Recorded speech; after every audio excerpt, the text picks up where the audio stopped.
that is the enemy of your peace is probably something that you need to remove. And not the enemy to your comfortability. That's not what I'm saying. Because you have to be uncomfortable to grow. Absolutely. It's the enemy to your peace.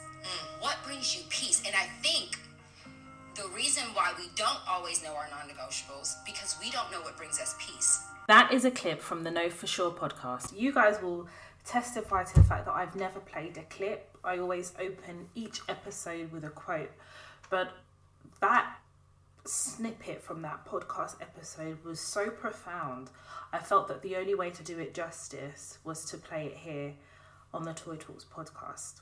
And it's from the Know For Sure podcast, and they're available on Spotify and all podcast platforms. Hello and welcome to Tuesday's episode of the Toy Talks podcast. My name is Toya Washington. Every Tuesday we have a brand new episode, and today is Tuesday, so we have a brand new episode of the Toy Talks podcast. And in this very moment, I'm naming this episode What Brings You Peace, and I think that's going to be the name of the episode. But before we get into the meat and potatoes of the episode, you know we have to cover a couple of things that have been happening in the week or things I need to bring to the forefront before we kind of delve in to the crux of the podcast. So first and foremost, N-Dubs, na. N-Dubs have announced that they will be doing a concert in November. Tickets go live. I think is it the 20th? Well, for me, it's going to be the 20th because American Express have got like this relationship with the O2. So I will be getting tickets to go to the N-Dubs concert. And some of you are probably thinking, Toya, N-Dubs. Listen, I need to relive my 20s because my 20s were lit to a certain extent. There were certain elements of my 20s that were quite lit. And also as well, I haven't been to a concert for a really long time. I think the last concert I went to was when Burna Boy came to the UK for the first time in 10 years that he'd been away. And that was probably one of the best concerts I have ever been to in my life. And I've been to many concerts. I went to a lot of concerts earlier on in like Wizkid's career as well when he first started out, Olamide, Tiwa Savage. But for me, one of the greatest concerts I've ever been to was Burna Boy. So I'd love to see how he's evolved as a showman, if you like, now. And obviously Burna Boy's got that new track out as well. I'm going to get onto Burna Boy in a minute, but so I'm going to N-Dubs concert. So anyone who's going to the N-Dubs concert in London, just now I'm going to be there, okay? I need to try and get some VIP tickets because I don't stand up and I don't line up. Can you see anything that requires me to be up in a concert? Sorry, no. I need to be comfortable. I need to have the option to sit down if I want to. You know, I don't have the same energy that I used to have. So for me, I like to conserve my energy. I like to do bougie concerts, like bougie behaviour in concerts, you know, sometimes with my sunglasses. I don't want to feel any bad breath near me. I don't want anyone to be lifting up their hands to come and accidentally shove me on my side of my head. Like my hairline's growing back and it's really growing healthy. I feel like I'm not dealing with that whole pushing and shoving thing. So we're going to do VIP tickets by the grace of God, and I'll be going to the N-Dubs concert.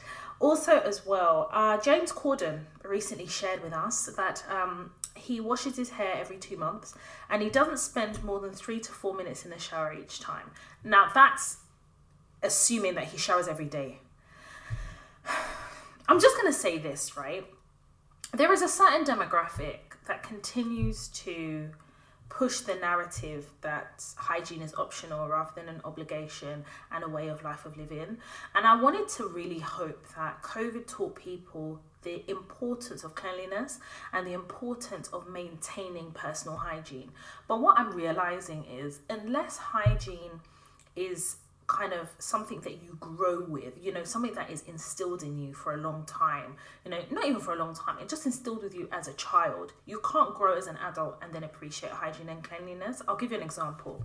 If I say, for example, to a black person, I use Dettol in the bath, there would be no questions. Like, it's just understood. You're not asking me which Dettol, which colour Dettol. We all know it's a brown one. And knowing that one showers every day is just normal. But there's certain conversations that I've had with certain demographic of society where they'll give you all these remixes to hygiene. So for example, we reuse the bath water, or we wash our bodies once a week, we don't use soap all this saving the planet, and I can't handle the narrative of hygiene being optional rather than an obligation.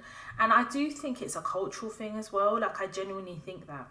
And this is why I'm so blessed and so grateful for remote working, because I feel like my sense of smell is not threatened by the temporary hygiene considerations of colleagues. I feel like at work we were subjected to a lot of trauma on so many levels, but hygiene was one of them, whereby people were inflicting their hygiene on us and then expecting us to smile with them every day, to share tea and coffee, to share conversation. And I'm going to put it to you that in the same way showering and just personal hygiene is optional for a certain demographic of people, so is brushing their teeth. And then I wondered to myself, how do they deal with like having shit on the toilet? Like, do you clean your bum, or do you say, actually, I clean my bum once a day, even if I shit twice a day? Like, I don't understand the compromising in hygiene, but I do recognise it's a certain demographic in society that some of that demographic consider hygiene as an option rather than a way of life. And it's quite disturbing.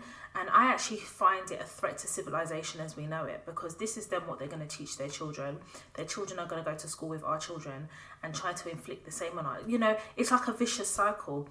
And that to me is a generational curse that needs to be broken from those people who exercise temporary hygiene and see hygiene as an inconvenience. And then I just wonder to myself, what do the houses look like? Do they wash their toilet bowls? I mean, they would have cleaners and housekeepers and stuff. But during the pandemic, well, we're still in it, let's be honest. But during lockdown, what were these people's houses like?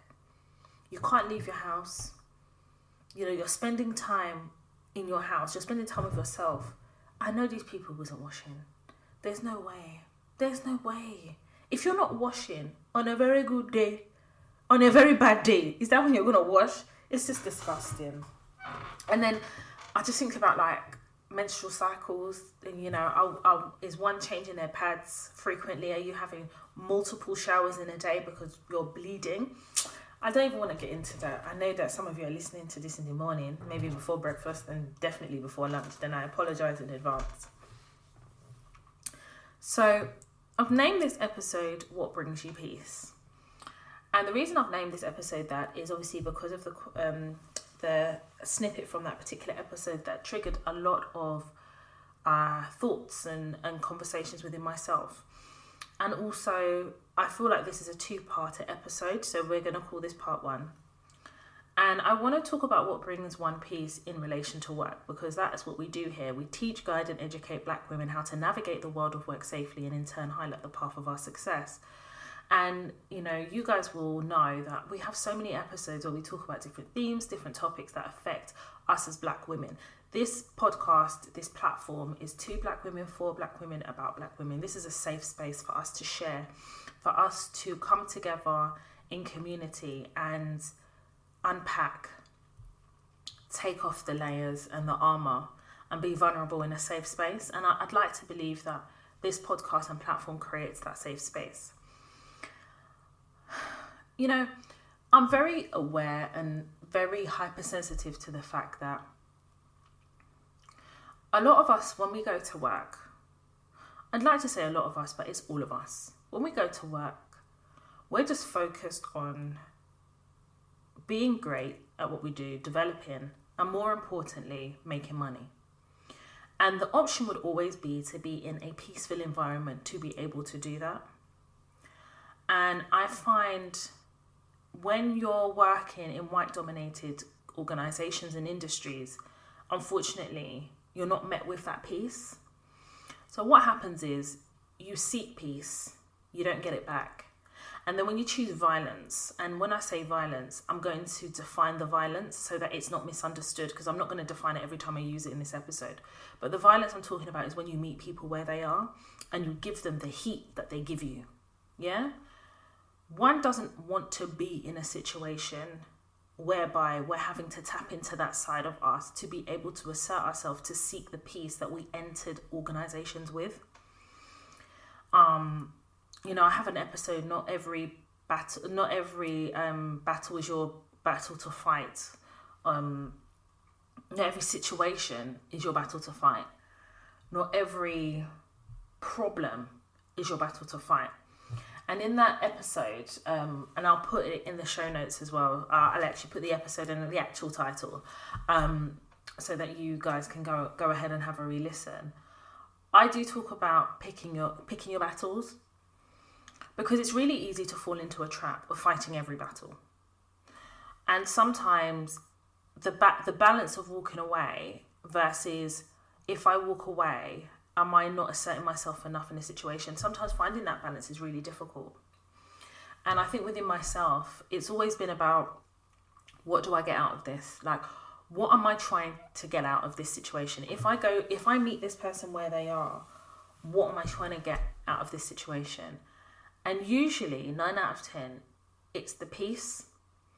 And it's the peace to be able to exist in an organization and just do what I was employed to do. Because it's really mentally exhausting to walk into an organization or to wake up in the morning before you've even brushed your teeth and just know that you're going to encounter a certain level of violence, and you don't know where it's going to come from, but you know it's going to meet you. And that is, for a lot of us as Black women, that's a lot of what our work existence looks like. It is anticipating the microaggressions and the potential violence you're going to meet when you go into work. And for me, macroaggressions are a form of violence, because it's not a form of peace. My go-to has always been, whenever I go into an organisation, I always go in peace. Because I go in trying to do your due diligence, and you have to, in order to perform due diligence, you have to go in peaceful, because you have to appear unassuming, you have to be able to observe what's going on. So you can't be on crud and be doing that at the same time. And a lot of Black women that I've encountered in the workplace, we all approach things like that. You know, you're trying to acclimatise to your environment. You know, you're working in and amongst people that probably don't want you there, don't want to see you there, angry that you're there. If you probably are more money than them, i.e. being a consultant, they're angry already. And you're already on this nervousness when you go in. So your ultimate default is to find some type of common ground, right? So some people, they'll kind of compromise themselves. They'll go on those work drinks they don't want to go to. They'll drink the alcohol they don't usually drink, and they just want to be accepted. So some people find peace in different ways, but that's not peace though, is it? That's compromising yourself. And I've always said to people, whoever approached me, be it in the DMs or just privately, that if you have to compromise yourself to feel like if you have to compromise yourself to fit in, that's not peace. Because you're never going to feel peace, because you're always going to be keeping up with the Joneses. But then you should never feel guilty for trying to approach a situation with peace and trying to approach work with peace, and then feeling as though you're pushed to a point where you have to then meet people where they are. Because I feel like sometimes, even like from my perspective, I often think about the person after me, the Black woman after me that will know of me, because maybe she's come across a piece of work I've done, or somebody happens to mention me, and their experience of me and whatever it is I've gone through, the next Black woman is ultimately gonna either face the same thing or be targeted in the same way. So when something happens with me, I have many choices to make. And one of them is just to walk away. And that's okay too. I don't think that's necessarily giving up. But walking away can't be your first go-to. You know, people don't talk about holding on to a job being a skill. And it is a skill. It's a skill that I encourage. And that's why I give you guys kind of like the blueprint of how to navigate the world of work, how to do your due diligence, how to become a subject matter expert, how to manage your managers. We've got an episode called that as well. And the reason I give you that formula and that blueprint is because in the pursuit of what you want to do in your objectives, ultimately you're trying to find that peace in that organization in order to achieve those objectives. And there is there is also an energy that it takes from you to have to deal with a lot of these people, having to make the complaints, having to go through a grievance process, having to have the meetings to try and work things through before you're pushed to the point of a grievance process. That's a lot of energy. It expends a lot of energy. And this is why, for me, it's a last resort. I will navigate, I will do all the things that I need to do. I will make sure my burn folder is up to date and is updated frequently. I will make sure that after every meeting, I'm following up with a summary, a high-level summary, 6 bullet points of the outcome of that meeting. That is how we protect ourselves, and that's how we seek peace. But don't underestimate or don't ever regret having to meet people with the same violence they meet you, because that doesn't mean you're not peaceful. That's you trying to protect your peace. So you guys will recall I shared with you in a previous episode, and I think it was over 2 or 3 episodes ago, that I'm consulting in a particular organisation, and I have been consulting with them for almost a year now. So what happens is I consult with them and they've retained me on their books for a particular project, because we're in warranty stage now. So we've come to the end of the project and I've made sure that everything is fit for audit. So if they were to be audited internally or externally, everything to do with the contract, everything to do with how it was managed from my perspective is auditable. So if I was to be audited, if that organisation was to be audited today, from a contract perspective, they will pass. And effectively, that was kind of my role, to manage the supplier, manage the contract, manage the deliverables, and negotiate the contract initially, and do all the things required from a contract consultant perspective. Consult with board members, to consult with the project sponsor and the financial FBP, so the finance business partner. It was a lot of work, but it wasn't, in a sense that I've done these things before, so it didn't take a lot out of me to do. It just required me to do a lot of education and take a lot of people on an educational journey, because they've never done any form of contract management before. So also putting processes in place as well. So you guys will recall that a few episodes ago I shared with you that there's a lady, and I don't know what I called her, but for the purpose of this episode we're going to call her Florence. And effectively, she joined the organisation relatively recently, and she's like a bull in a china shop. And what she's doing is she's trying to put a stamp on things, but she's come about it in completely the wrong way. She's offended and upset a lot of people. There's been a lot of people that have left as well. There's been a lot of confrontations in meetings that I've heard about that she's had, and she's in the middle of it. And actually, very recently, she was on a warning, because apparently there was something that happened in a meeting, and there was senior members of staff, and her behaviour was deplorable, was how it was described. And for me, my encounter of her has been, she's obviously like head of commercial, and you can tell that she got the job through, I mean, they would call it nepotism, right? But that's how she got the job. And I can tell that because she doesn't have any commercial acumen. On a basic level, she hasn't even read the contract for the project. So I can't respect you if you haven't even read the contract, but you're criticising how the project is being led by the PMO, and you're criticising everybody who's fundamental to the project, but you haven't even read the contract. So how do you even understand what's supposed to be delivered? And this is what I'm saying. A lot of places that you work, you often know more than your manager. And that's not necessarily a bad thing. If the manager is humble enough to recognise that you are what she needs to be able to be seen as delivering. And that humility comes from them also understanding how to hire somebody who basically covers them and makes them look good. And there's nothing wrong with that. However, I feel like the people that come into organisations, very warped, preconceived notion of what management is, are usually the ones that find themselves with a lot of problems, with grievances and things like that. And this manager is this head of department is no different.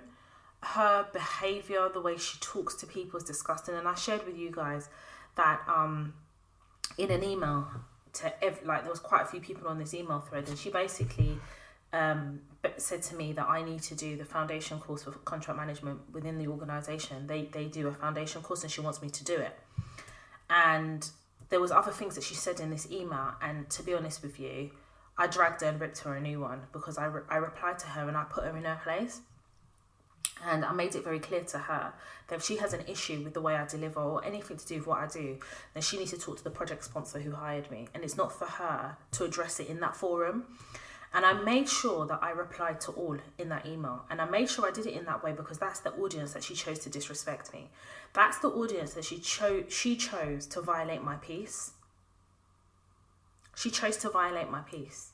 You see, when people meet you with peace, irrespective of whether they are constructively giving you criticism or not, but when they meet you with peace, i.e., here's the constructive criticism, and it comes from a space of wanting you to do better, or it comes from a space of genuineness, you will accept it, right? Because you understand that this person and you have a common interest or a common goal, and ultimately you want to do the best for in your role. But she didn't approach it like that. She approached it from the perspective of, who is this black woman thinking that she can come in as a consultant? She's probably earning more than me. Her day rate is probably XYZ, because I'm sure that she knew of my day rate. I'm almost certain of it, because that level of ferocity and violence via email, I don't know what it is about non-black people who use emails to violate and think that it won't be used as evidence against you in an employment tribunal or in a disciplinary or gross misconduct. I don't understand. But this is what I say to you. When you're working in white-dominated industries, white people have been told by society and from what's happened in history that they are the chosen ones. The privilege is all theirs, and we are just existing in their world. So when you are raised like that, you walk into offices and workplaces like that, especially when you haven't had to work hard for your role. That you've been given this role through nepotism, or because of white privilege, or just because you have the right sounding name. Having to work for something, having to make sacrifices, you have a certain level of respect for the job or the employer or the organisation. But when you've not had to make them sacrifices, you see it as it is owed to you. And Florence has that attitude. I really don't understand how somebody can come into an organisation with that level of violence. I've not seen that in a long time, especially at that level. But she chose to disturb my peace.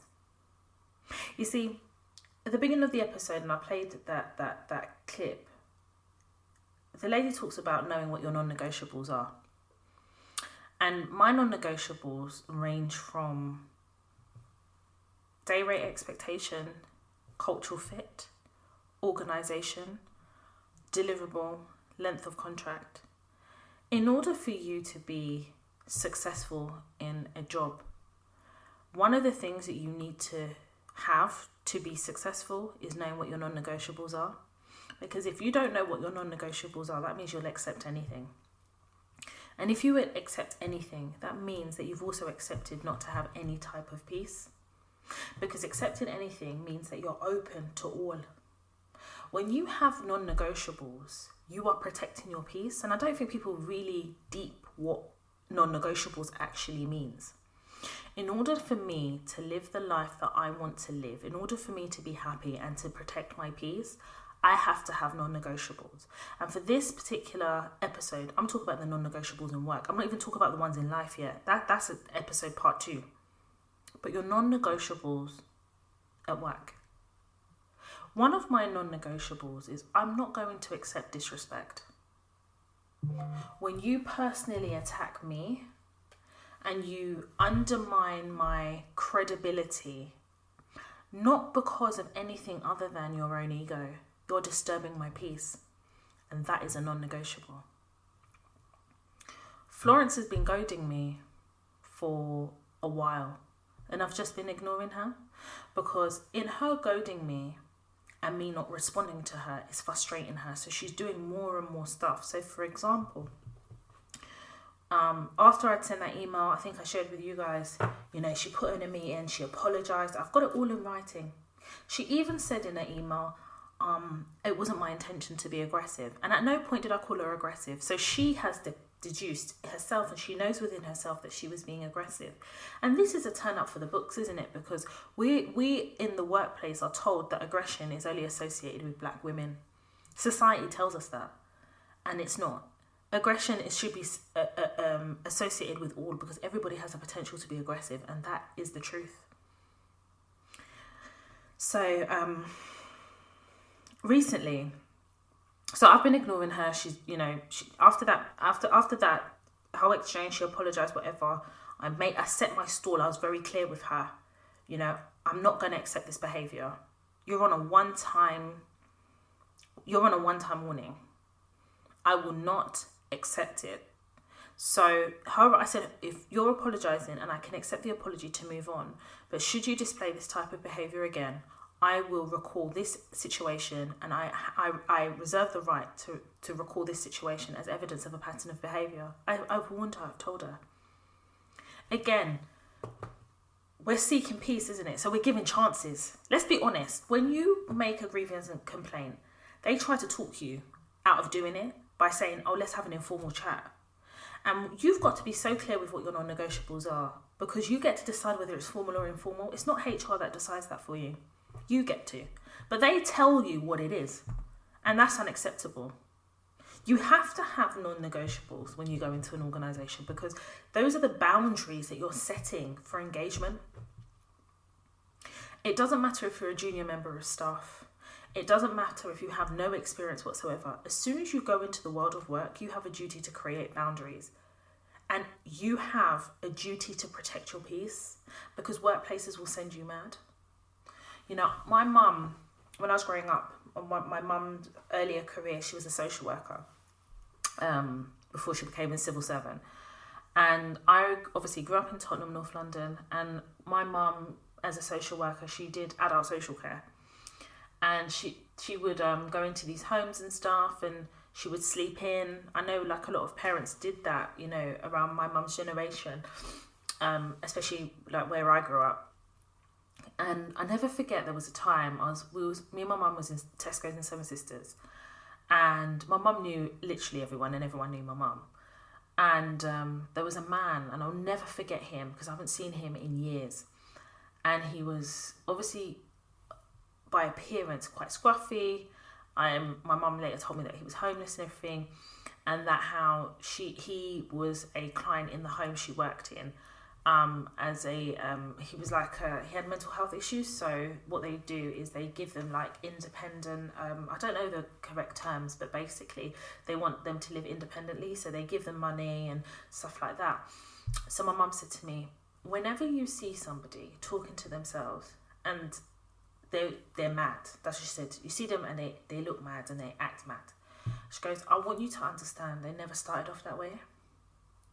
She says, society and people has a unique way of turning people crazy. And she goes, a lot of the people in the home that I work in, in the residential that I work in, she says, 80% of them are black. But when you hear their story, you know that they didn't wake up crazy, they didn't wake up mad. Sometimes life, sometimes society, and sometimes things cause people to be crazy. And sometimes people just snap. And this man snapped. And she later told me the story about him. But I never forgot it. I never forgot that, because I recognized how difficult life can be. And sometimes you get pushed to the edge and then you just snap, especially when your peace is being violated. I recently had a conversation with somebody, and she shared with me that where she had previously worked affected her mental health so much that her family had her sectioned.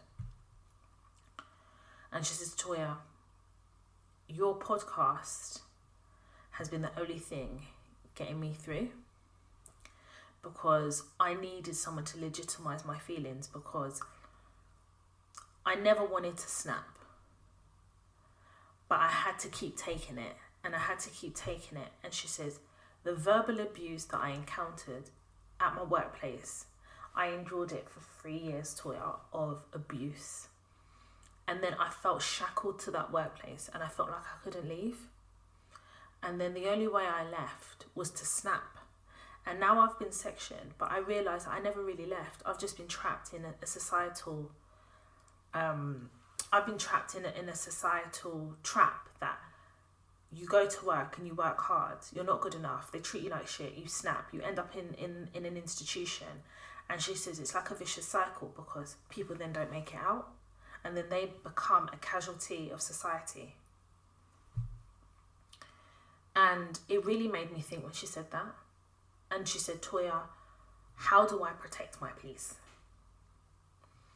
And, her and I had a conversation and she said to me that she wants to take 6 months out to get her mental health right before she goes back into the workplace again, because she says that she understands there's now big vulnerability in going back because she knows now that she has snapped and can snap again. So she needs to work out how to set boundaries so that if it gets to a point where it's too much, that she uses the system to get what she wants or she walks away.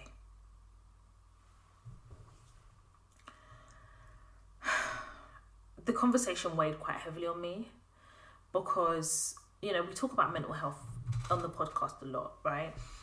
But not about workplaces playing on your mental health to a point where you snap.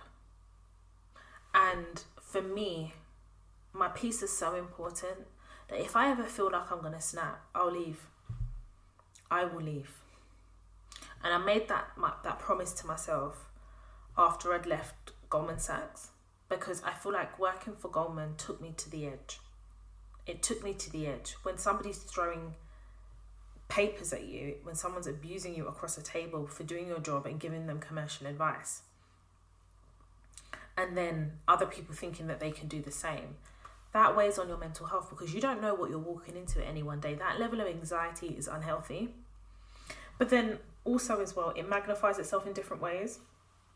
It's also the covert bullying and it's the covert attacks on your peace that are equally as important to talk about and equally as impactful. So Florence, and I know I keep jumping, but follow me here. We know how we do our stories here. So last week, I get an email from Florence, and in the subject, she writes a final warning. And there's 3 people on copy, and she says, I'm giving you all an opportunity to do the Contract Management Foundation course. And if you do not do it, we're having a board meeting and your name will be on the list as not doing it. And there will be repercussions. This is what, in this day and age, Florence wrote down. I want to give you guys a bit of perspective before I tell you what I did in response. I'm a consultant. They sought me out. Yeah. I've been there now a year as a consultant and I put my hands up. You guys will testify to the fact that I said to you, I'd never stay anywhere more than a year. But this contract's slightly different because I finished the project. So I finished the project at 9 months. They've just decided to keep me on a retainer until June, which I'm happy for because it means that once a week I do work for them or I'll review stuff. And then I've got my other contract that I do. Yeah, that is full-time, Monday to Friday.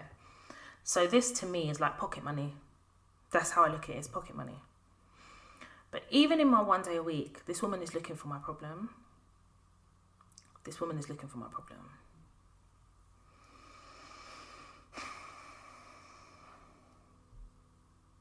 Can you see why I say to you guys as a contractor, staying anywhere more than 12 months is a problem? So if this role was Monday to Friday, I would have left at 9 months. I'm going to be honest with you. But because it's only 1 day a week, I can stomach it. I mean, I even got an email today and they've asked me to help them with something. And it'll probably take me, 2 hours? And that's it. That's it for the week with them. But I get paid a day rate for 2 hours work. 1 day a week. I can do that. I have no issue.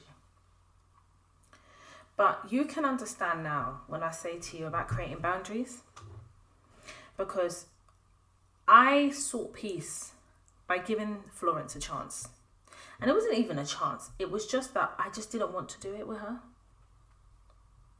You see, when you seek peace, you don't go to violence straight away. It takes time. So,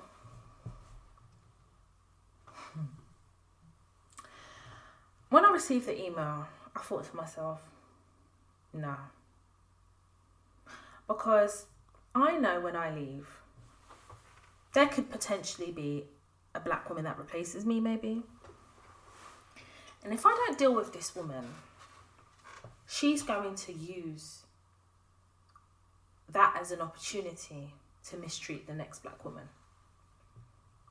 If I don't deal with this woman, she's not going to understand boundaries. I've given her chances. But you cannot send me an email as an adult and say final warning. Where do you think final warnings, when you see them, where do you think they're usually placed? They're on debt collection letters. Is she a debt collector? Okay. So, I contacted HR. Yeah. I may be a consultant, but don't ever get it twisted. I will tap into your HR. Oh yeah, because you don't want it with me. You signed a contract, you've been renewing this contract. I've even been begging you people to not renew, but you renewed this contract till June. After June, I'm leaving anyway, because I've delivered on that project, and to be honest with you, like my new contract, I just want to be able to concentrate on it, and I make more than enough in that, in my new contract, to walk away from this part-time consultant role. Yeah? So I contacted HR, and I contacted the person in HR that renews my contract. So he's the one that will reach out to me and say, Toya, the project sponsor wants to renew you. Are you happy to renew? And we will negotiate a rate, or, he's the person I deal with. So I reached out to him, and he was like, Toya, of course, call me whenever you're free. So I rang him. I said, Michael, he's a black man. I said, Michael. He said, yes, Toya. I says, I really need to have a chat. He goes, Toya, I was a bit surprised. You're a quiet one. I never hear from you. Only contract renewal. I said, my dear, I come to you bearing advice. Yeah? Or seeking advice, sorry. He said, what is it? I said, listen. And I explained to him everything that's happened with Florence, the situation with the email, everything. And then I explained to him the email that I recently received. He said, pardon? I said, yeah. I got a final warning. I said, listen, the only time one gets final warning is when a debt collector has been chasing you. And the repercussions that she talks of is when a debt collector, the repercussions, they take you to court, or they come down, send bailiffs to your house. He said, yeah. I said, this is the level of aggression that this woman is using to disturb my peace. She's violating my boundaries. And this is my boundaries of having healthy relationships with people. She's violating. Because what she's actually doing is she's trying to use microaggressions to bully me. And she's threatening me by telling me there'll be repercussions and that my name will go towards the board. Effectively, she's threatening my contract here. I said, you guys pay me a day rate, I'm a consultant. You didn't hire me as a consultant and said, contingent on my getting paid, I have to do this course. I said, why would a LLB law, LPC law school, legal practice course holder, and a master's in law holder do a foundation course? It's not even a recognized course. This is just a course that you guys have come up with, and I'm not disrespecting it, but why would I do that? What would be the value of it other than Florence's ego, to feel as though I'm now under her rule and part of her regime is doing that course? I said, this is giving very dictator vibes, and dictatorship is akin to oppression, and oppression is very triggering to me as a black woman. So I need you to explain to me how we're going to deal with this, because this is now affecting my contract with you guys. But also on a personal level now, this is affecting the way I operate and deliver my contract. And albeit that I am here once a week, you guys have contracted my services Monday to Friday, so you guys can call me any day. And I have to be available to deliver any advice. I said, but the problem I'm having now is that she's actually affecting my ability to deliver because of the aggression and the violence that she continues to show. So where do we go from here? And Michael said, Toya, first of all, I want you to know that what you're saying to me isn't new. That this woman has had various issues with people, but nobody has ever made it formal. And what people have tended to do is just leave, or they'll complain to their manager and they'll have a word with Florence, and Florence apologizes. So I said to him, Michael, what do I need to do to be able to bring peace back into my contract and the way I'm doing my job here? He said, Toya, I think we need to go down the formal route. I said, but before we go to the formal route, I want to ask you something. He said, yeah. I said, why is it that people have been trying to reclaim their peace by coming to HR, as you said, by having conversations, and yet nobody has taken the initiative to reprimand her, put her on a final warning? Because I heard that she was on a final warning. He said, yes, it's a final verbal warning, but not an official warning. I says, but where is the disparity between the two? That doesn't make sense.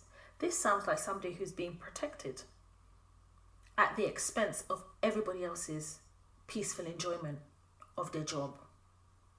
I said, if I was a perm, I would be doing the exact same thing, i.e. speaking to you right now. But what I'm not going to accept is to continue like this.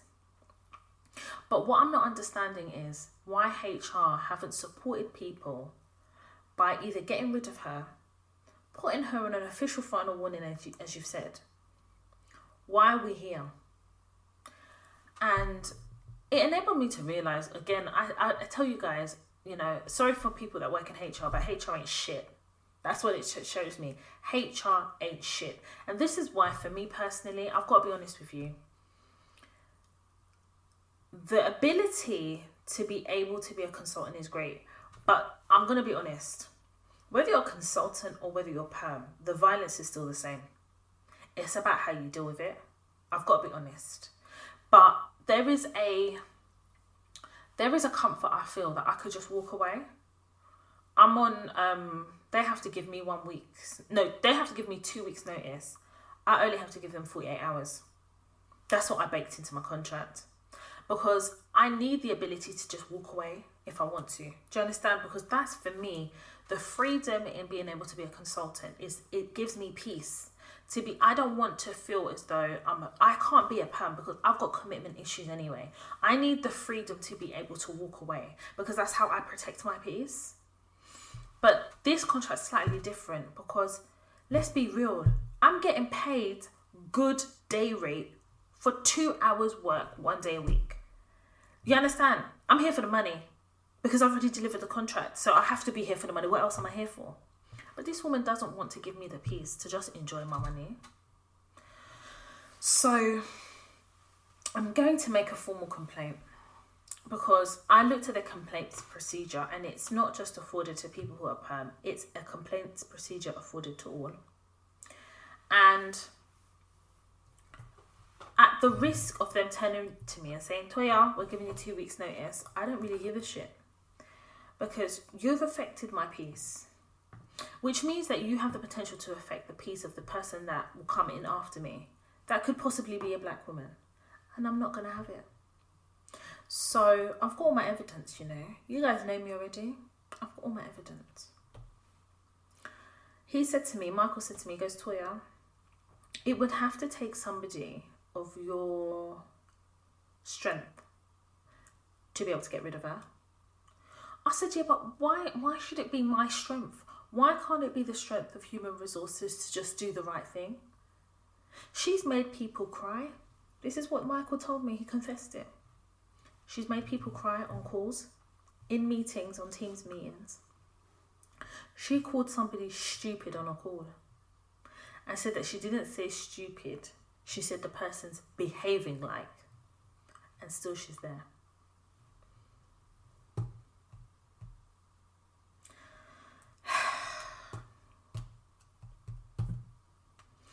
I had to ask myself, what do I want out of this? And I've got to be honest with you guys. I need to teach this woman a lesson. I do. Because I feel a responsibility to myself to get to June. End of June is when my contract ends. And in order to get there in peace, I know that I'm going to have to deal with her. And I've avoided it. But the fact that she's done all these things to other people and no one's made it formal tells me that either people don't know their rights or people are willing to just walk away. And walking away is seeking peace in a way, because you want to protect your peace. But there has to be a balance of that as well. How many times can you walk away before you have to actually deal with an issue? There are certain situations I'm willing to walk away from. I'm not willing to walk away from the money. I'm sorry, I'm not walking away before my time. But I know in order to get to the money, I've got to deal with her. Otherwise, she's going to continue to disturb my peace in a way that is unhealthy, and I'm not willing to have it. How can you send somebody a final warning because there's going to be repercussions? Is she a bounty hunter? You want to roll with the big boys? Well, we're going to go kitty kitty. We're going to do kata kata. I'm going to teach her a lesson. And this lesson I'm going to teach her is, I'm not going to say much. I'm just going to say, within the formal grievance, I'm going to trigger the process, is that this woman has continuously, willfully and diligently sought to disturb my peace and therefore the enjoyment of my contract. I'm going to write it there. Please see evidence enclosed. That's literally all I'm going to say. I'm not going to do any long thing. I'm not interested. I'm literally going to do 3 lines and a bullet point. That's it. My non-negotiable is my peace. That's my non-negotiable. It's my peace. I'm not going to compromise my peace. Because if I compromise my peace, that means I compromise myself. So my question is, what are your non-negotiables in an organisation? I have an episode about advocating for yourself. That is a way of seeking peace, creating boundaries so that you can maintain your peace. But some people don't know what their negotiables are, so it's difficult to attain peace. And I completely understand and agree that it's just exhausting. It is. It's just flipping exhausting. It's exhausting. I started that contract in, I'm minded to say January 2020. Did I start January 2020? Yeah, I did. Because I remember I entered negotiations December.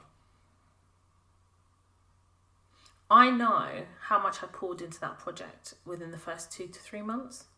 And I tried to leave because my other contract was just crazy. And they wouldn't let me leave. And they said, Toya, let's negotiate your days. They fought to keep me there. Florence keeps making digs at my credibility. As black women, we have to work 10 times as hard. We have to learn to navigate in a way that no other woman of any other race has to navigate. We navigate differently. We have to be best in class and we have to be subject matter experts. So you can imagine how irritated I was when I discovered that Florence has hired a lady called Marcia.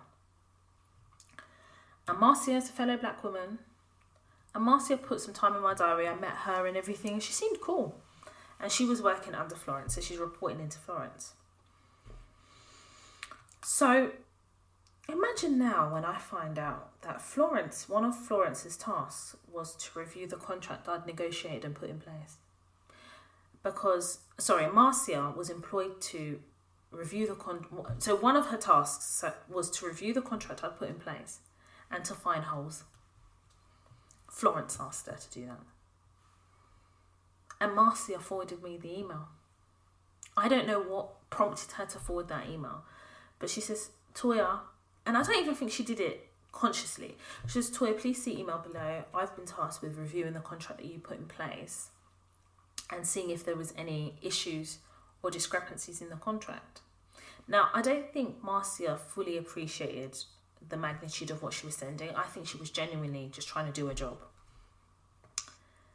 And when she sent it to me, I sent it to my project sponsor. And my project sponsor says, Toya, I can't believe what I'm reading. I said, well, yeah, you're reading it. Marcia did a review of that contract and she sent me an email of her findings. And let me read to you her findings. Hi, Toya. I thought I'd provide you with a follow-up since I had been tasked with reviewing the contract that you negotiated and put in place. Upon reviewing the contract, I can say that this contract is foolproof, watertight.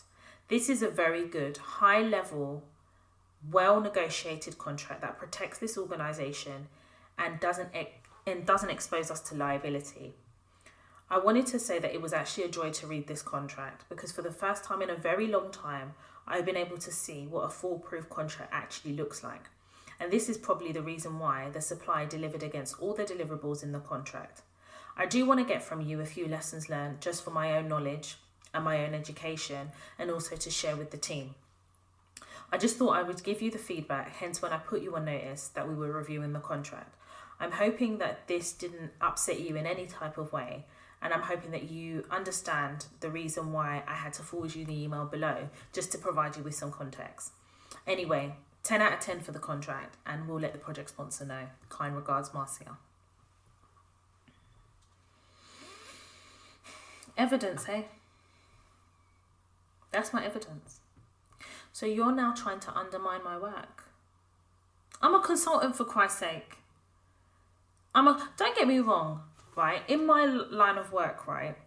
After a certain period of time, you should review the contract to make sure it's still fit for purpose. But you tasked her with the sole objective of basically finding holes. Because that's what Marcia said. I've got her original email. Can you see what I mean by violence? I never reacted. When Marcia sent me that email, I didn't react. Because I know that I do my job to my best of my ability. What Florence is trying to do, let me explain to you what Florence is trying to do. Florence is trying to create a case, and I say case, quote unquote, but she's trying to create a narrative, is probably the better word, as to the reason why I have to do that foundation course. So if Marcia found holes in the contract, she could turn around and say, well, if Toya did the foundation course, she could have better negotiated that contract. Now she's exposed the organisation to risk. She's a liability, cancel her contract. That's what Florence tried to do. You see, when you've got a clean heart and clean hands, yeah, even if you haven't done something properly, but you've tried your best, clean heart and clean hands, don't ever tell me that the ancestors won't deliver for you. They will deliver. This is why I say to you guys all the time, please take the time to be a subject matter expert and know more than your managers. Please. Because these people are not only trying to poke holes, these people will literally take the job from underneath you and discredit you in the process. And I'm a very proud Nigerian Igbo woman. One thing I put my hand on my heart to is my credibility. What does credibility mean? It's your reputation. It's your reputation that precedes you. It's your reputation. It's after you've left, people are going to chat shit. But if you do your work to the best of your ability, they may attack you as a person, they may criticize you as a person, but they can never take away the fundamental aspects about how you have delivered your job to the best of your ability. When you seek to attack my credibility in a job, in a career I've given my life to, you seek to disturb my peace. And when you seek to disturb my peace, I'm going to create a lot of noise for you and I'm going to destroy yours. Because when you attack my credibility, you're trying to destroy it. For what gain? Ego. For what gain? To show me who is boss? For what gain? To destroy my person and my self-esteem? To what end? Because you don't like consultants. That's the reason. Whether you're a perm or not, I don't care. I was here before you. I was delivering before you. The fact that the contract was delivered, it was because of me, whether they want to accept it or not. Otherwise, why would you keep renewing me? You've renewed me about 4 times now. They're even talking about today, when I spoke to the project sponsor, she was even talking today about would I be open to them extending past June? I just changed the subject because I'm not open to it. That door has closed. But what I'm going to do is make sure that I make it clear that when you attack my credibility, you attack me. And when you attack me, you're disturbing my peace. Because what I can't do is just let Florence get away with it. For the reason I told you. Because the next person that's going to replace me, she's going to do it. But fundamentally, the reason I cannot walk away without teaching her a lesson is because my credibility is on the line. It is. Well, it was on the line. But you put my credibility in a precarious situation because you had somebody else literally review my work. And then had the audacity to then email me to tell me you're giving me a final warning. Are you alright? Even if I was a perm, could you give me a final warning? The answer is no. What process have you gone through to give me a final warning? And then you threaten me by telling me you're going to put my name on the list to the board members. Are you mad? Yeah, you're mad. And what I'm going to do is I'm going to deliver you from that madness. That madness that you feel when you see black women in the workplace doing what they do and delivering. And then she tried to pit Marcia, a black woman, off against me. And Marcia is clued on enough at least to understand the position she was placed in. Because when I think about it, she didn't have to send me the email. But I think that that's the way what she was doing to cover herself, because she knew that this was a precarious thing that she was being asked to do. It made no sense. You didn't go to the project sponsor. You didn't go to no one. You've hired somebody for whatever reason. You've hired them in your team. Okay, cool. But one of their first tasks is to come and check the consultant's work. The consultant that you pay X amount day rate. Are you all right? That's a waste of time, isn't it? When we talk about value for money, there ain't no value for money. But since Florence has decided that she wants to go on 10 toes, she's going to die on that hill. She's going to die on the hill of ego, because I'm not going to have it. Your credibility in the world of work is your blueprint. It is your reputation. It is what we cultivate and what we work hard for. So if somebody attacks that, they're attacking your piece. Because how are you then able to go into other organizations, especially if you're in a niche industry? How are you able to do it? Look, people know people. People know, like one of my old bosses, she's quite known in the industry. And when I say I've worked for a particular organization, before I have finished the sentence, they say, oh, did you work under so-and-so? And I'm like, yeah. And I'm so proud to say that, because my ex-boss, her reputation is amazing in what she does. She's known for what she does. And I've had the pleasure of working for people who have great reputations. I've worked on their teams. Do you understand? But that shows you how important credibility is. And that's white women. What about black women? Where there's, number one, in my industry, there's not a lot of black women. There isn't. I have not met. I think throughout my career in my industry, I can say on 2 hands how many black women I've met in my industry. It's not, there's not a lot of us, because this industry is still, I don't want to say relatively new, but it hasn't bedded in as comfortably as procurement, if you like. So when for me, I'm going in and I'm working in these organizations, the likelihood is somebody would have known somebody who's worked with me before, or they worked on a project. And do you understand? And my credibility is what helps me leverage how much I negotiate my day rate. So when you seek to attack that, that's a non-negotiable, babe. So if that's a non-negotiable and you're disturbing my peace, I can't greet you with a smile. I'm going to have to meet you where you are, Florence. And I feel really sorry for her, because I feel like I can say to you guys all the time, our greatest superpower is being underestimated. And I genuinely think that Florence highly underestimates me, not for anything else, but she just thinks she's better than everybody. For some reason, she has a very ferocious vendetta against me. And I'm seeking peace. I'm minding my own business. Girl, you only speak to me for 2 hours, if that, a week. And you ain't even speaking to me. there's other people speaking to me 2 hours a week from your organization, and you're making me the focal point of this your training course. I promise you I'm not doing this training course. I'm not going to allow her to demean me. I'm not going to allow her to attempt to crush my self-esteem. And this is what I have to share all this stuff with you guys. I share my life experiences. I share learning lessons. I share the experiences of others. The reason why I do that is to teach you guys that, number one, you're not the only one. But number two, the importance of maintaining our mental health and maintaining our peace in the pursuit of success in white-dominated industries. Seeking peace doesn't make you weak.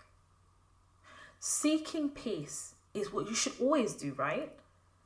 You shouldn't have to feel like you have to go to organizations with a level of anxiety, which might then manifest in some type of disdain, which then it becomes negative. That's not what you should have to lead with.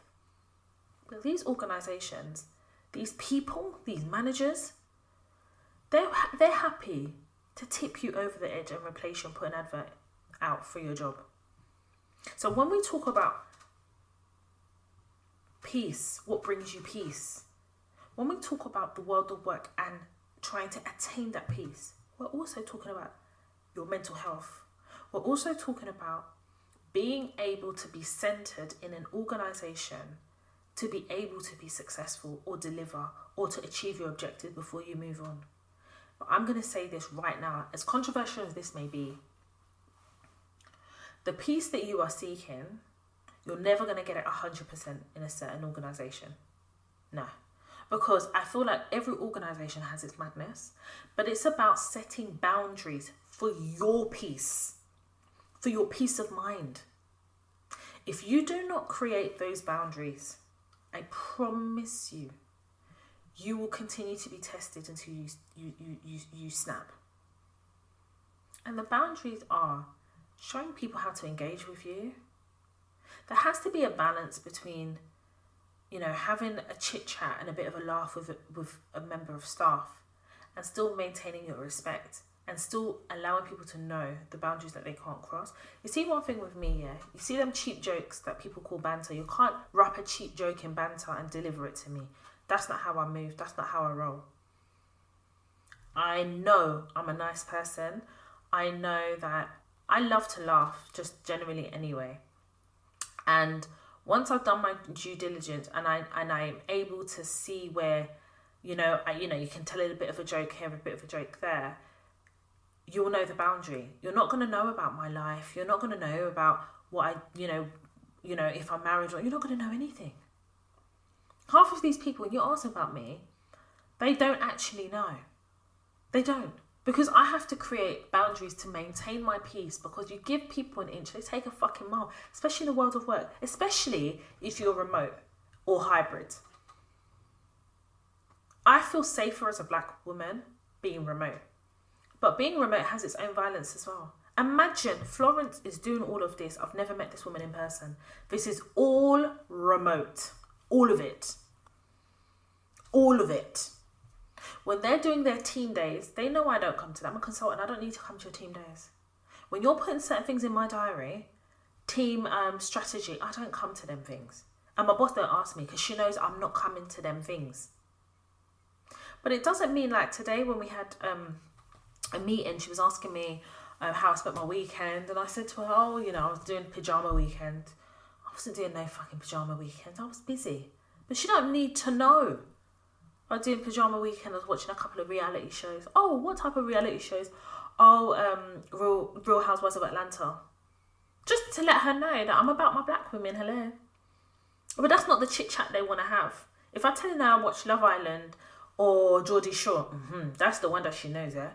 But I'm creating that boundary to maintain my peace. I don't want to be in a meeting and you say, "Oh, Toya, you're watching Geordie Shore again," and then everybody in that meeting will now be using me as an object of joke. No. Tell people I was watching Real Housewives of Atlanta and go there and see all the amazing black women doing their thing in the Black Hollywood Atlanta. Yes. No, that's not the one they want to share.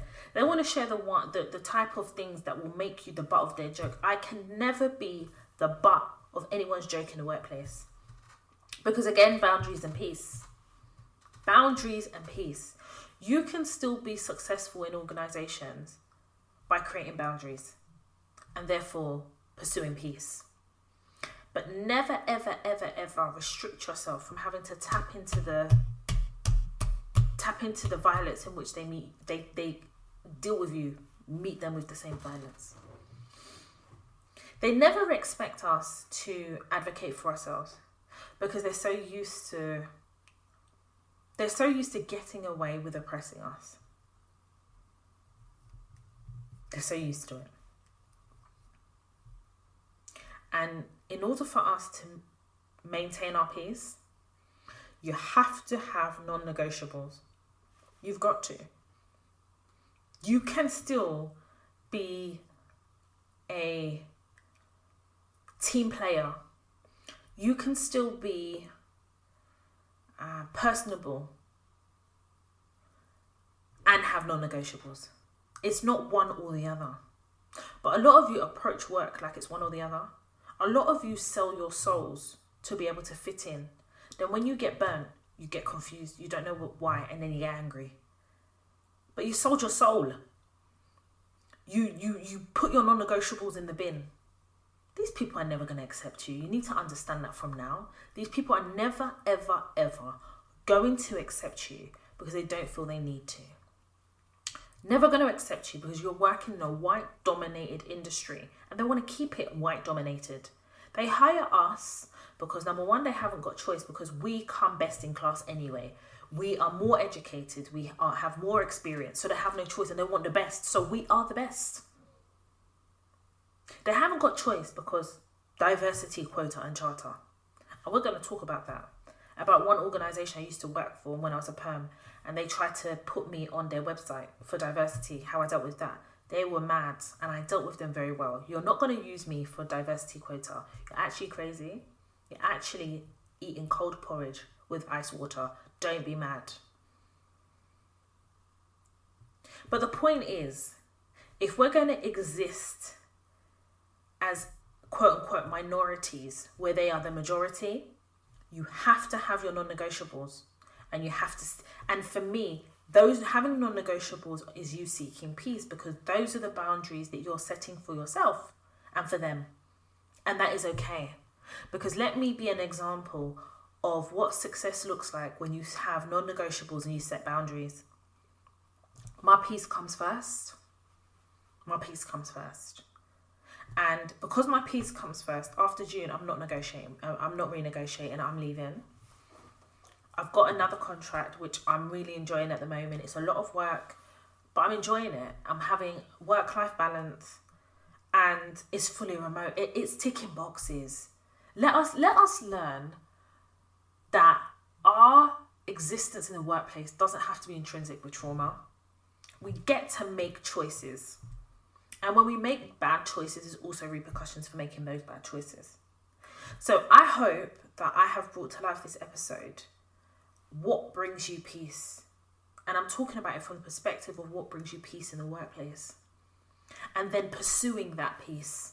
And then if someone violates in the pursuit of that peace, you have to then tap into gear 3 and move to the burn folder. And be relentless in the pursuit of your peace if it means that you have to go through a procedure to ascertain that peace. Evidence, burn folder, summary emails after meetings, whether they respond to the summary emails, it doesn't matter. You're building an audit trail in order to cover yourself as you pursue peace. Before I draw this episode to a close, I received an email I received many emails, but this one in particular kind of struck a chord with me. So I thought, do you know what? Let me address it here on the Toy Talks podcast. And it kind of feeds into a conversation that I had with somebody as well yesterday. So let me read it. And it's called, Am I Underqualified? Hi, Toya. I hope you and your husband are doing well and enjoying your new home. I've been listening to your podcast for a couple of years, but this year I have been hooked.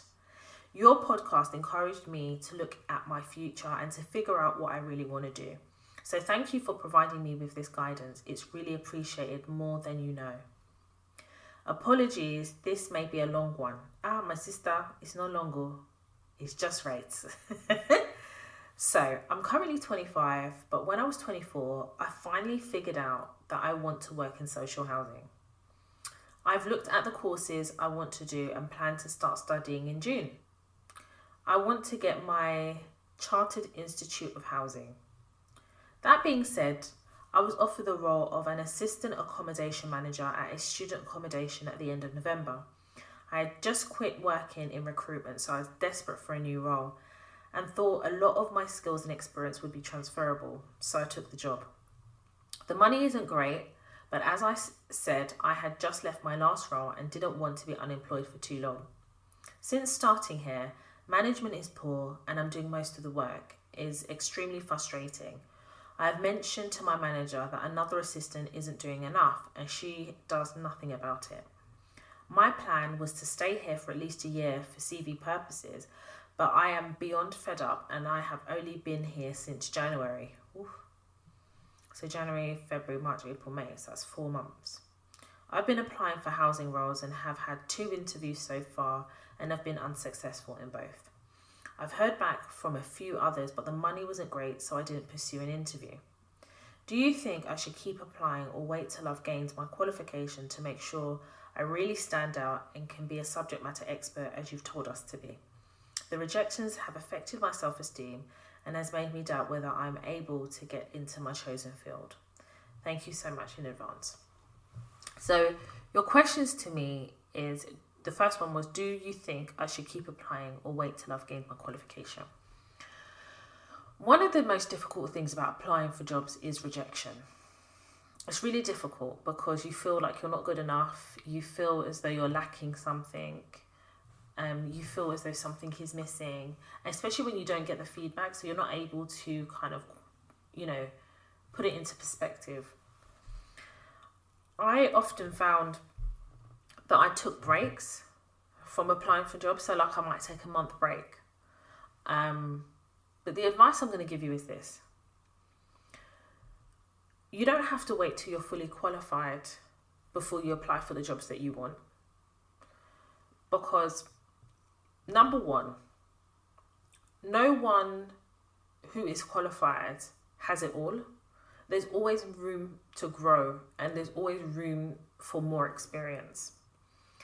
If your current role is as you've described, then it will start playing on your mental health, because if you feel like someone's not pulling their weight, you're being buried under the pressure of all the work that you have to do, plus the one that you're carrying for this other person, you're going to start resenting the job. And when you start resenting a job, you become quite negative and then you don't put as much effort in and it becomes noticed. And then that creates a whole palaver of a situation that you don't want.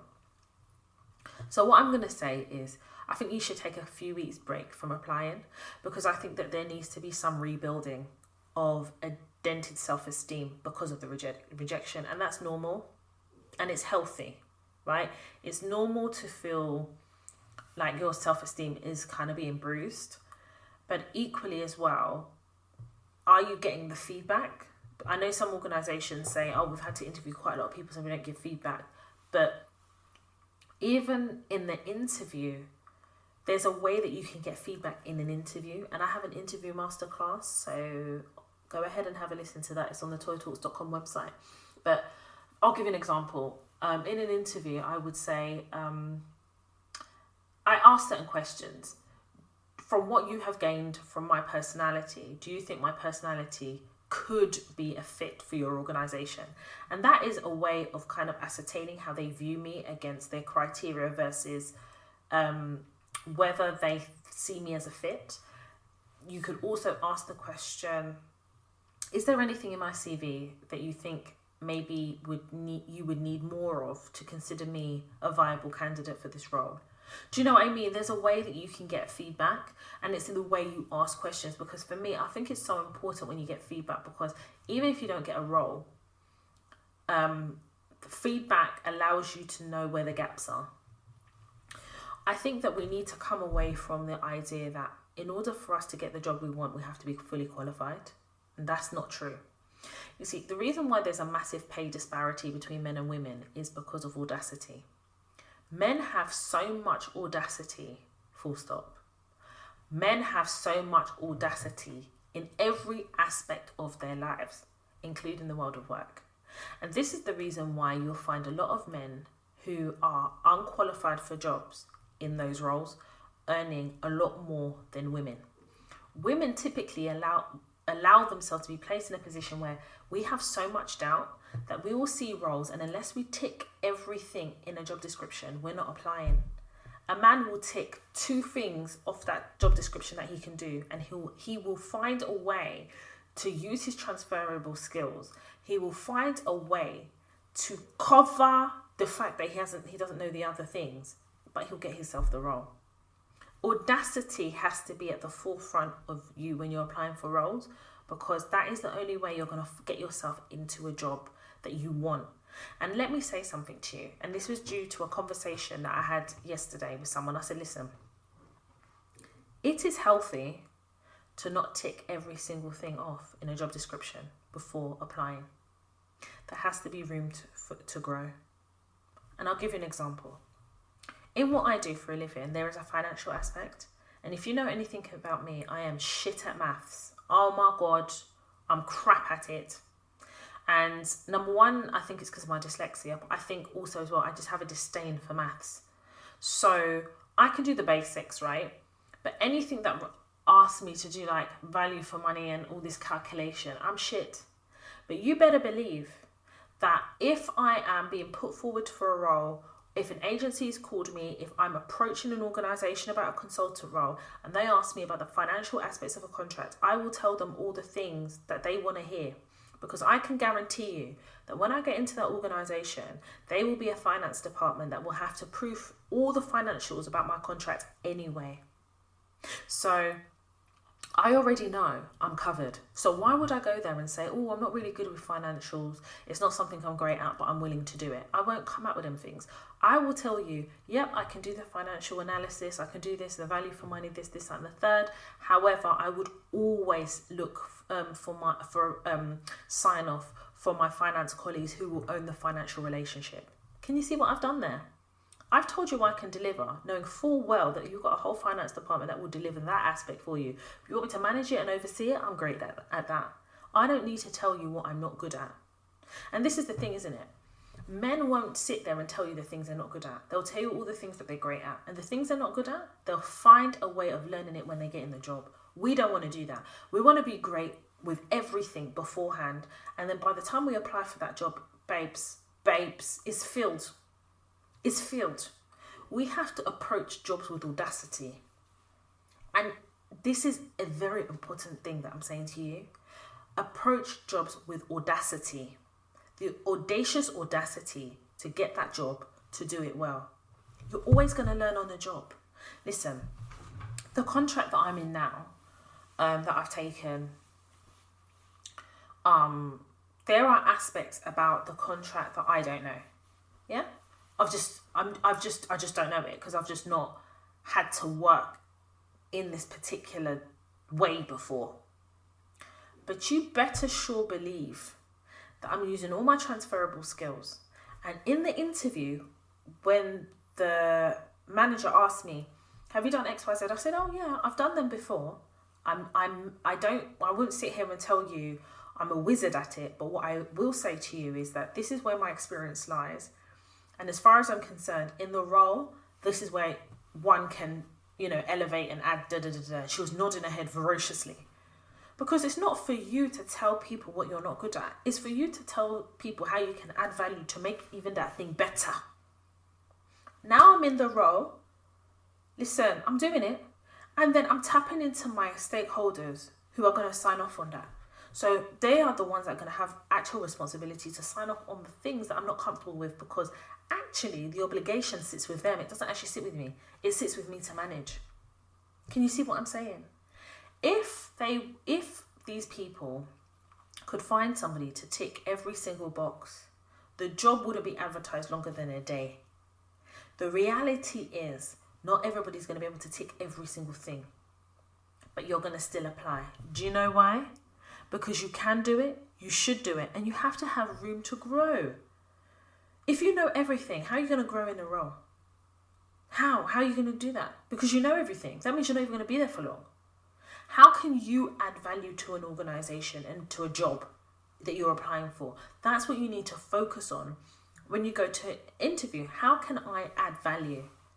And sometimes it's difficult when you don't have experience. I understand that. But you have experience. And you have to be able to show off that experience in your CV. So the CV masterclass is there on the website. But I think that you need to take a break from applying for roles. And I don't think that you should subject yourself to a role that you don't like because you're waiting to be qualified. Because you also have to enjoy the course that you're doing. And I found that when I was doing my level 4 diploma in SIPS and I was working at the same time, those of you know, right? Because that's where Toy Talks was actually born, on Snapchat, and I was chartering it. I was coming home at 10, 11 o'clock at night, and then I was going on Saturday to do like revision classes, all while holding a full-time job. If I really hated that full-time job, I don't think I would be able to enjoy the course and have been able to get a distinction, and that's the truth. You know, you have to find that happy medium between being content at work and also being able to enjoy a course so that you could do well. So my encouragement will be, take a break from applying, rebuild your confidence, re-look at your CV, have a look at that CV again. Is it showing you off in a way that would attract an employer, a potential employer? You need to critically analyze how you're doing interviews. If you haven't bought the CV Masterclass on the toytalks.com website, you need to go and buy it. You need to listen to it. And you need to be able to then position yourself in such a way that when you're having interviews, you're converting them into a job offer. Because clearly you have something on your CV, you're getting the interviews. The issue is on the conversion to a job offer. It's not converting, which tells me that there's a problem at interview stage. That's what it tells me. So you have to be able to critically analyze yourself and use the tools. You know, I have podcast episodes about interviews. I have a whole masterclass about interviews. There is no way that you can study that masterclass and you don't get a job offer. It's impossible. It's actually impossible because I've shown you the blueprint of what I use. And I'm sorry, 9 times out of 10, when I go for a job, I get an offer. I literally 9 times out of 10. I had an interview last week, not because I want this job, right? I went to this interview because one is continuously learning. If I get a job interview, I'm going, you know, not because I'm going to take the job, but because I understand the importance of practicing interviews. And I practice them so that I can deliver masterclasses, so that I can teach you guys all the things that I've learned. So when I had this interview last week, it was for, so basically they're looking for someone quite senior to come in and to basically set up this contract management function. And within setting up this contract management function, they want the person to be perm, but they want someone to actually start this from the ground up. Like, they have absolutely nothing. You need to come with your own templates. You have to come with your own objectives for the team. You need to come with reporting because you're going to be reporting to board members. You need to come, and they want you to also procure a contract management, contract management system. Like, it's a big deal, this role. And I went to the interview just for experience. Just for experience. And do you know what I learned from that interview? Number one, the importance of showcasing your talent. Using your transferable skills to be able to answer questions. Being able to ask questions that will give light to the issues within that organisation. And I also learned what is going on in the market at the moment. So they opted to have an informal chat before moving to a formal stage interview.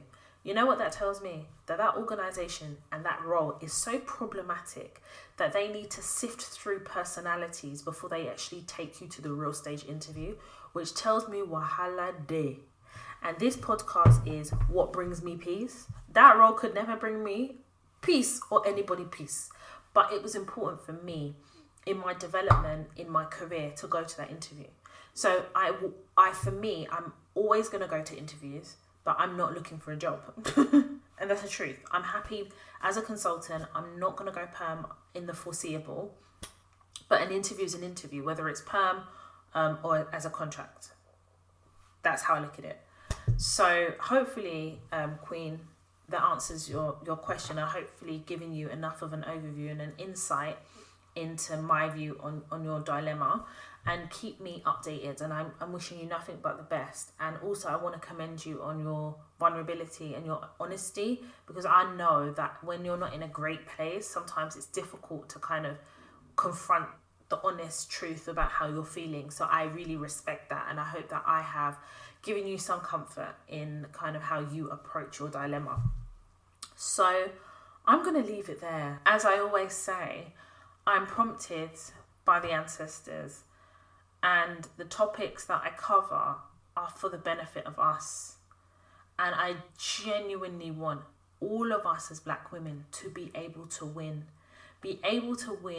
in a way in which we deserve, and also to create a safe space for us to share and talk. And for me, when I talk about what brings us peace, it's because I feel as though our existence in organizations isn't always peaceful.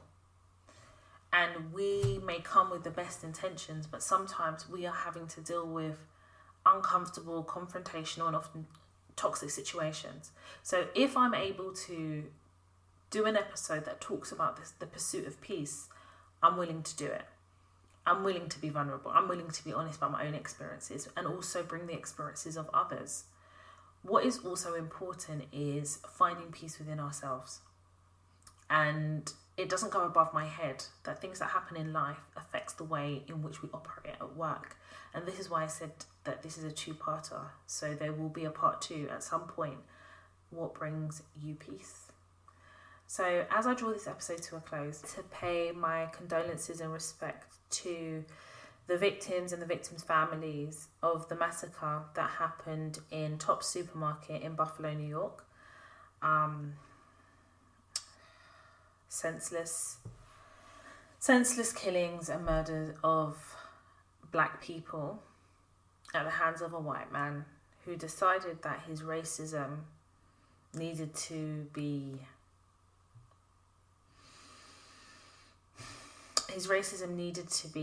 taken out on Black people in the worst way. And I just want to offer my condolences. I just know that in America, our American counterparts go through a lot, and these massacres are becoming all too frequent. And I just would pray that the families and the victims are covered, and they are given comfort and they find peace. But when I read about that massacre, it really just pulled on my heartstrings, and it really pulled on me. And I know it pulled on a lot of us, especially being Black in a society and in and amongst people that can't stand to see us. But to go the step further by taking life is just unbelievable. Anyway, I'm going to draw this episode to a close. Those of you who receive the messaging of this podcast episode, I am just so happy to be able to come here every week and deliver a podcast to you guys. And I hope that it really resonates with someone, if not all of you guys. If you know that this episode would really benefit somebody, then please share it. I know that we've got a lot of new listeners, and I will say to all the new listeners, please go and listen to some of the podcast episodes. If you're unsure about the content of those episodes, there is enough information in the show notes. And if you are a reoccurring listener and supporter of the Toya Talks podcast, don't be afraid to listen to the same episode twice. Because I get a lot of messages from people who said to me that when they've gone through stuff, they've re-listened to previous episodes. And that's what it's there for. I was always very clear about my intention about this podcast in order to have something that you guys can go back on and listen to. That was really important. And I'm really glad that I created this podcast. I'm really happy, and I'm really happy that it's helping thousands of women all over the world, literally all over the world. Anyway, I'm going to draw this episode to a close. I'm actually closing it now. And join me next week, where we're going to have a very interesting episode by the grace of God. I'm looking forward to it, as I am every episode. But next week, Make sure you come with your notepad, please. If you don't come with your notepad already, make sure you come with it. Thank you so much for joining me. Please share the podcast, rate and review on any podcast platform that you listen to it on. If you are following me or wanting to follow me, on social media, I have my personal Instagram page, Toya_Washington. The Toya Talks podcast has its own Instagram page as well, Toya_Talks. I'm also on TikTok, Toya_Washington, as I am on Snapchat, the birthplace of Toya Talks, Toya Washington, all one word. And if you have a work-related dilemma or it's a life-related dilemma, email me, hello@toyatalks.com. Put the subject, put dilemma, so I know what it is, so my assistant knows what it is as well. And we will address it on the Toya Talks podcast. If you haven't already, go ahead and have a look at the website. If your organisation is looking for a public speaker to come in and talk about the struggle of black women in the workplace, or how to support black women in the workplace, talk about macroaggressions, to talk about bullying in the workplace bullying, how black women have to navigate the world of work, or how black women are seen in the world of work and some of the barriers to entry, then you can book me. Email hello@toyatalks.com or go on the website, toyatalks.com, and have a look at kind of what we do here on the Toya Talks podcast.